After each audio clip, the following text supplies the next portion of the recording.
반갑습니다. 다 큰 자녀 싸가지 코칭의 이병준입니다.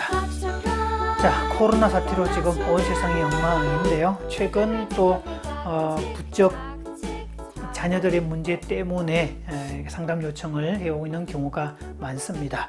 그런데 아이들의 특성을 보면요, 똑같습니다. 생각하는 것도 똑같고, 부모를 대하는 것도 똑같고, 쌍욕을 하는 것도 똑같고, 사고체제도 똑같고. 그래서 이 싸가지 코칭이 필요한 이유가 거기에 있는데요. 이 싸가지 코칭을 통해서 다 큰 자녀를 어떻게 대하는지에 대한 팁을 여러분이 좀 더 배워가셨으면 좋겠습니다. 자녀의 행복과 성공을 바란다면 어릴 때부터 집안일을 시켜라, 이런 이야기를 드리고 있는데요.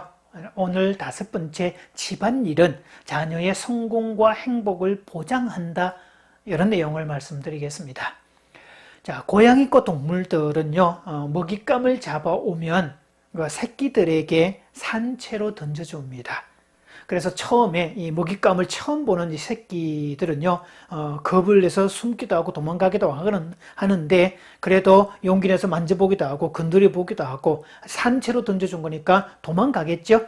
그렇게 도망가는 것을 추격해서 다시 또 잡아보기도 하고 공중으로 막 던져보기도 하고, 이런 과정을 통해서 그 먹잇감들의 생태를, 그 습성을 파악하는 것도 있고, 이렇게 잡아 낚아채는 연습도 하게 되어 있고요. 또 두려움도 넘어서게 하는 그런 방식이 되게 되어 있죠. 그러니까 살아있는 먹잇감을 새끼들에게 던져주는 고양이과의 그 어미들은 그 새끼들에게 사냥 능력을 가질 수 있도록, 즉 그래서 새끼들이 나중에 독립했을 때 살아남을 수 있는 방법을 일러주는 과정들입니다. 그런 과정을 통해서 두려움도 넘어서게 되어 있고, 습성도 알게 되어 있고, 그리고 또 잡을 수 있는 능력도 향상하게 되어 있고, 그래서 언젠가 부모를 떠나 독립했을 때 혼자서 스스로 느긋이 살아갈 수 있도록 만들어주는 작업이 되겠지요. 어릴 때부터 집안일을 시키는 것은요, 마치 이 동물들이, 포식자들이 새끼들에게 사냥법을 전수하는 것과 똑같다라고 하죠. 그래서 이 새끼로 태어났던 이 작은 짐승이 어른이 되어서 성체가 되어서 독립하게 되면 2가지 기능을 갖추어야 된다라고 했는데요. 첫째는 자기 보호 기능이었고, 둘째는 사냥 기능입니다. 자기를 지킬 줄 모르고 사냥할 수 없다면 그건 굶어 죽는 이야기하고 똑같죠.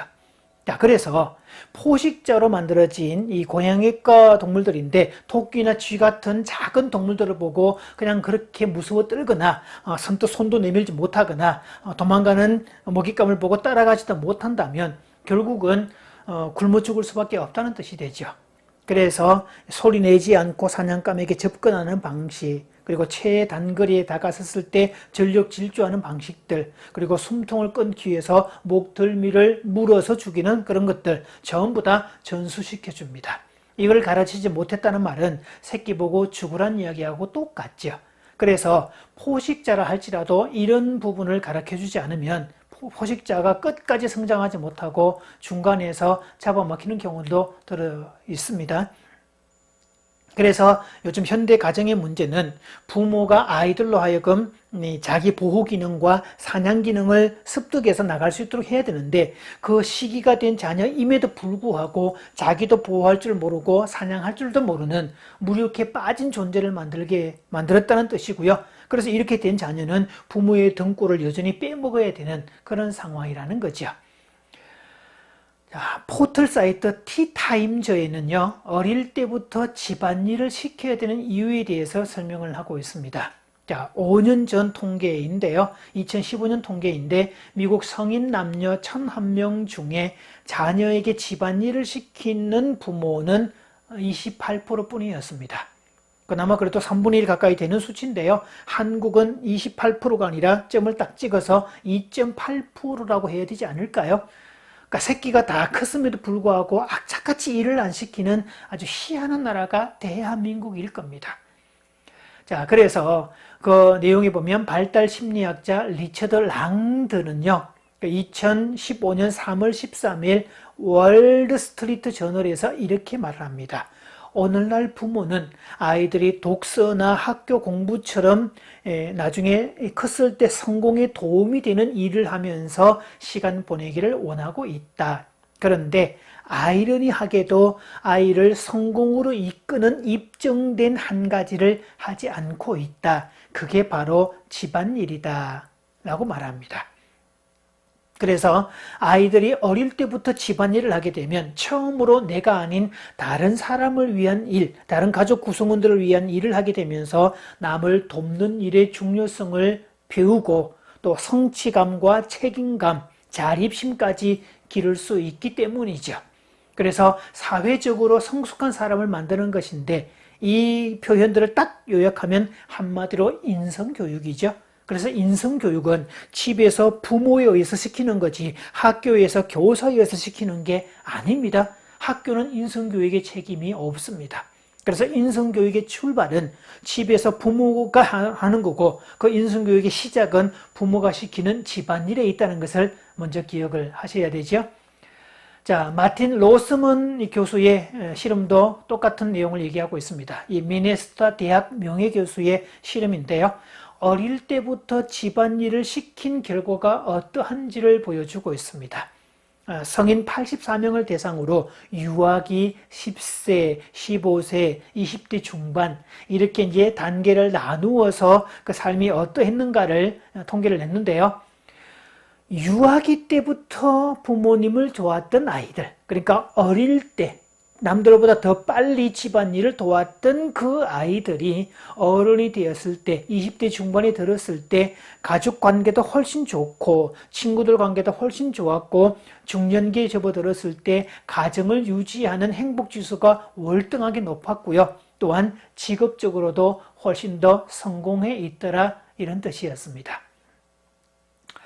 그래서 조지 베일런트 하버드 의대 교수의 실험도 동일한 내용을 얘기하고 있는데요. 자, 이 사람은 14세 학생 456명을 47세까지 종단 연구, 추적 조사한 결과를 얘기를 하고 있는데요. 여기도 똑같이 그러니까 20대부터 집안일을 도왔던 그 아이들보다 그 이전에 어릴 때부터 집안일을 도왔던 그 자녀들이 어른이 되었을 때 훨씬 더 행복하고 관계도 풍성하고 직업적으로도 성공해 있더라 이런 거였습니다. 그래서 결국 자녀에게 집안일을 가르치지 않는 것은 이 포식자가 자녀에게 자기 보호 기능과 사냥 기능을 가르치지 않는 것과 동일한 사랑이란 이름의 학대가 되는 것이고요. 그래서 다 큰 자녀는 성인 자녀는 독립해서 나가는 법을 가르쳐야 되기 때문에 어린 시절에 공감하고 위로하고 싸매는 시기가 아니란 뜻이 되죠. 자, 그래서 오늘 자녀의 성공과 행복을 바란다면 어릴 때부터 집안일을 팍팍 시켜라 라는 것을 입증하는 내용들을 말씀을 드렸습니다. 10대 이전부터가 훨씬 더 중요하더라 라고 했고요. 가끔씩 다 큰 자녀는 어떻게 할까요? 라고 묻는 분들이 들어있는데요. 다 큰 자녀라도 지금부터 하십시오. 왜냐하면 그 자녀가 결혼해서 또 새끼를 낳게 되면 이 자녀에게 가르쳐야 되기 때문에 조부모로서 또 가르쳐야 되기 때문에 지금부터라도 집안일을 당연히 하게 한다는 것을 가르쳐야 될 필요가 있죠.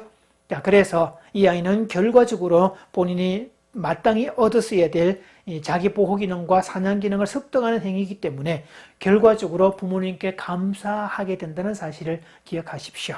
보통 성인 자녀가 되고 다 큰 자녀가 되어서도 부모를 덩쳐먹고 그러면서 부모를 괴롭히는 이 친구들의 민마음 속에는 자신이 무능하게 된 것에 대한 분노도 들어있다는 사실을 꼭 기억하셔야 됩니다. 그래서 어릴 때부터 집안일을 팍팍 시키는 게 아이의 성공과 행복을 도와주는 길이다. 꼭 명심하시기 바랍니다. 자, 다음 시간에는 집안일을 어떻게 시키는지에 대한 방법론을 말씀드리겠습니다.